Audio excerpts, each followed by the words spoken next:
Hey there, and welcome back to Read to Build, the show where we turn everyday money habits into lifelong wealth building skills.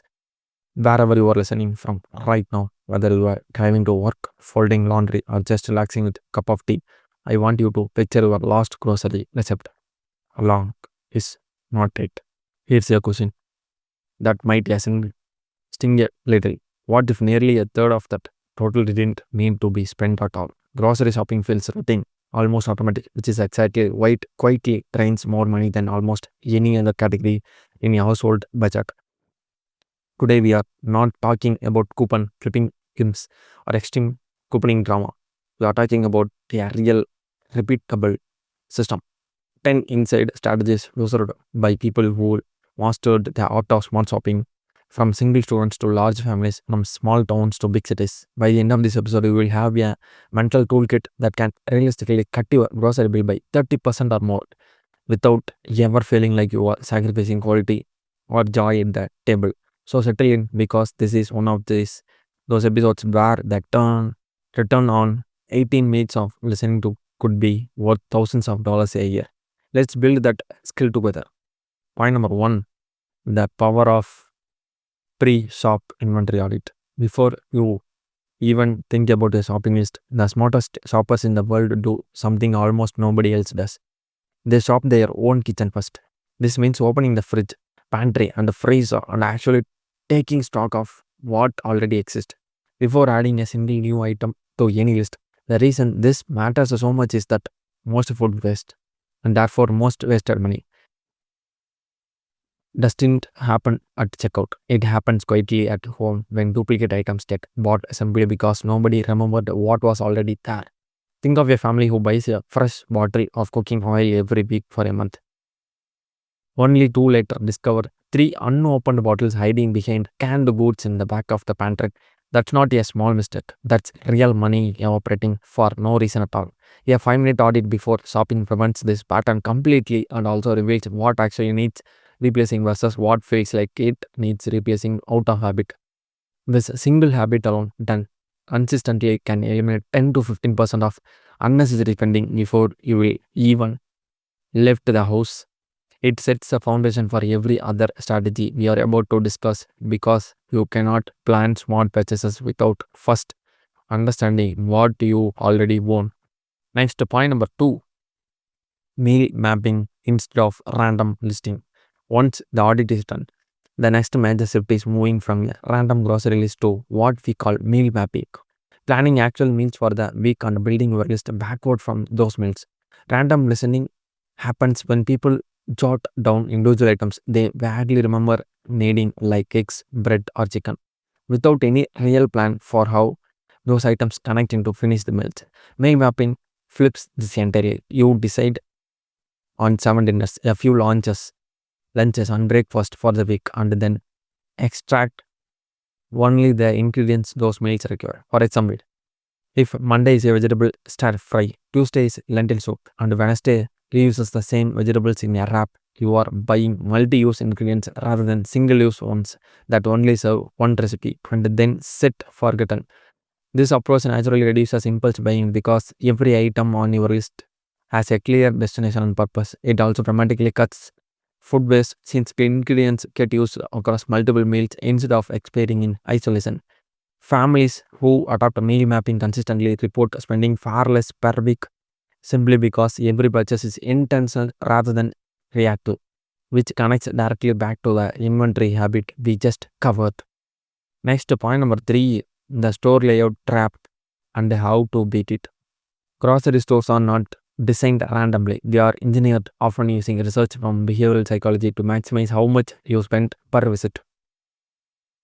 Fresh produce and bakery items are typically placed near the entrance because their color and aroma trigger appetite and make shoppers feel good about spending before they even reach the essentials. Essentials like milk, eggs, and bread are almost always placed at the very back of the store, forcing you to walk past dozens of tempting displays just to reach them. Meanwhile, high margin snacks and impulse items are strategically placed at eye level and near checkout counters, precisely for tired, waiting shoppers are most vulnerable to grabbing something extra. Understanding this layout is powerful because awareness itself becomes a defense.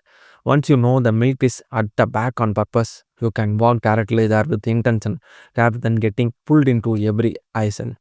A simple example is checkout candy. It's placed there deliberately because decision fatigue after a long shop makes people say yes to small purchases they did normally skip. Smart shoppers use headphones, a firm list, or even shop online for pickup specifically to bypass the psychological maze altogether. Next, point number 4, unit price is the only price that matters. One of the most underused numbers on any grocery shelf is the tiny unit price label, usually printed in small font beneath the larger, more visible total price.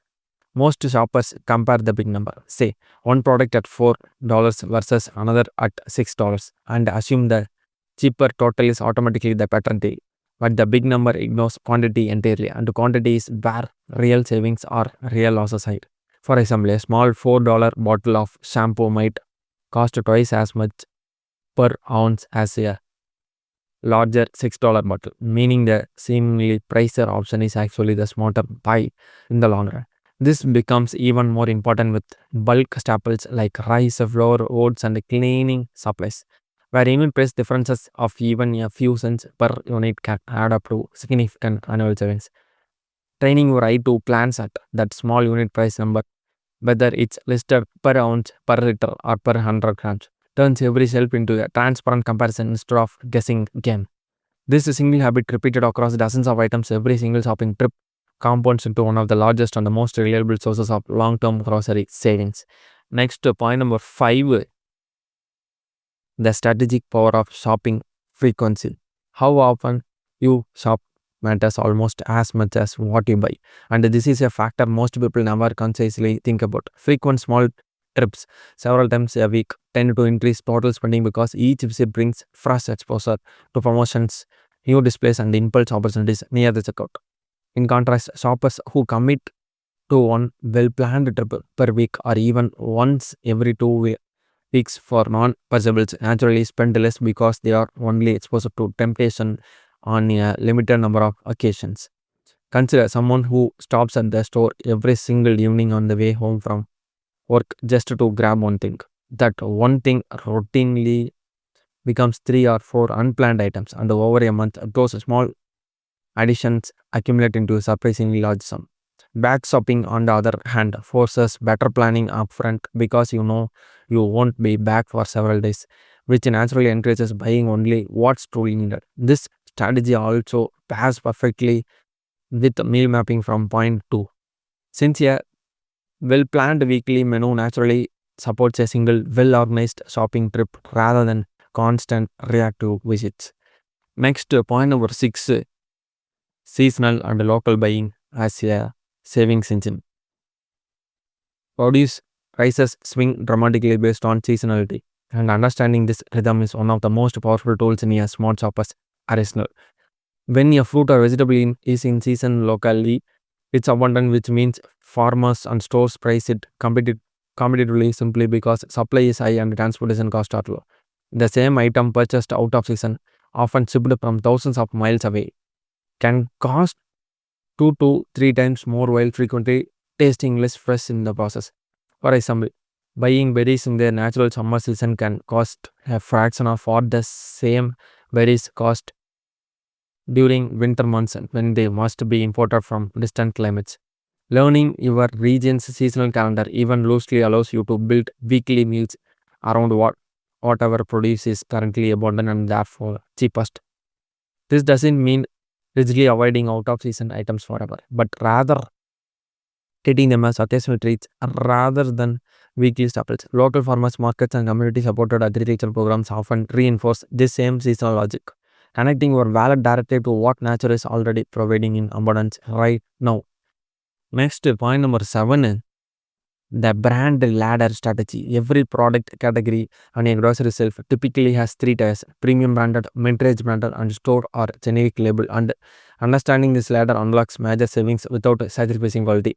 Store brands are frequently manufactured in the very same factories as premium brands, using nearly identical formats, simply packaged under a different label at a lower price point because the store doesn't need to fund massive advertising campaigns. A practical example is basic pantry staples like flour, sugar, canned tomatoes, or spices, where store brands often taste virtually identical to premium versions at 40 to 50% less cost. The smart approach is not to blindly choose store brand for everything, but to strategically apply the brand ladder. Spending on premium quality where taste truly matters most to you, like a favorite coffee or specific sauce, while defaulting to store brand for functional items where differences are negligible. Testing this yourself is easy. Buy the store brand version of one sample item you use weekly and compare it directly against the premium version you are used to. Most people are genuinely surprised at how often they cannot tell the difference, which quietly redirects real money back into their pocket every single week. Next, point number 8, cash flow, timing, and the payday purchase trap. An often overlooked psychological factor in grocery spending is timing relative to payday. And this connects money mindset directly to shopping behavior. Research and common financial experience both show that people tend to spend more freely in the days immediately following a paycheck. When account balances feel abundant and purchasing feels less risky, this means the exact same person with the exact same list will often spend noticeably more shopping the day after payday compared to shopping a week before the next one arrives. For example, someone might casually add premium snacks or extra treats to their cart right after payday. Purchases they would have skipped entirely if shopping just a few days earlier when funds felt tighter. Being aware of this pattern allows you to build a small buffer strategy, perhaps sticking strictly to your item list for the first shopping trip after payday. When temptation and available funds are both at their highest, this is not about restriction or guilt, but about recognizing a very human psychological pattern and gently working around it with the same discipline you did apply to any other financial decision. Next, point number 9, the bulk buying decision framework. Bulk buying can be either a brilliant money saving strategy or a wasteful trap, and the difference entirely depends on applying a simple decision framework before adding anything oversized to your cart. The first question to ask is whether the item is non-perishable or has long shelf life. Since bulk buying only saves money if the product doesn't spoil before it's fully used. The second question is whether you have a realistic usage rate for that item, because buying a giant bank of specialty ingredient you use once a year is not savings. It's a simply money sitting unused on shelf. For example, bulk buying rice, dried beans, or cleaning supplies makes excellent sense for a family that uses them weekly. While bulk buying rare space used only in one dish usually leads to waste. A smart middle ground is splitting bulk purchases with a neighborhood, friend, or family member, allowing everyone to access lower per unit pricing without any single household needing excessive storage space or risking spoilage. When applied correctly using this simple two-question framework, bulk buying becomes a genuine long-term savings tool rather than impulsive trap discussed as a good deal. Next, point number 10, building a sustainable personal system. The final and the most important insider secret is understanding that no single strategy from this list works in true isolation.